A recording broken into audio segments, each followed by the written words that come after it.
एक समय की बात है, एक घने जंगल के बीच में एक छोटा सा गांव था, हिरोर। अपनी खूबसूरती और प्राकृतिक संसाधनों के लिए जाना जाने वाला हिरोर पहाड़ों, झरनों और हरे भरे पेड़ों से घिरा हुआ था। लेकिन इस गांव में एक राज छुपा था।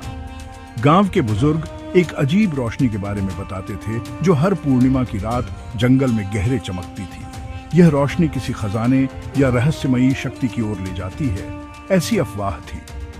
कई ग्रामीणों ने उस रोशनी का पीछा करने की कोशिश की थी, लेकिन उन्हें बस डरावनी आवाजें और अजीबोगरीब घटनाएं ही मिली। हमारी कहानी के केंद्र में है अर्जुन, गांव का एक बहादुर और बुद्धिमान नौजवान। इस रहस्य को सुलझाने की ठान कर अर्जुन ने अपने दोस्तों को साथ चलने के लिए कहा, लेकिन वे बहुत डर गए। इसलिए अर्जुन ने अकेले ही जंगल में जाने का फैसला किया। एक रात टॉर्च, थोड़ा खाना और एक छोटी तलवार लेकर अर्जुन जंगल में कदम रखा।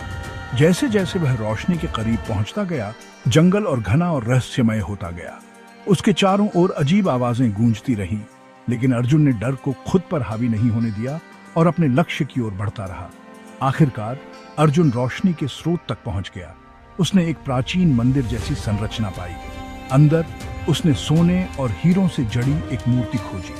उसके बगल में एक लिखावट थी, यह खजाना उन लोगों के लिए है जो निस्वार्थ और बहादुर हैं।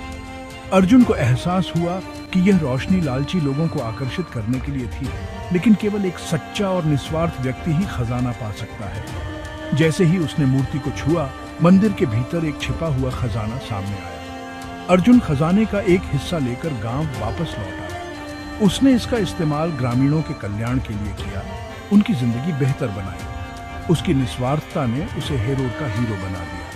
हिरोर की कहानी हमें सिखाती है कि सच्चा खजाना केवल साहस, निस्वार्थता और बुद्धिमत्ता से ही मिल सकता है। इसलिए बहादुर बनो, दयालु बनो और दुनिया तुम्हारे लिए अपने छिपे हुए खजाने खोल देगी।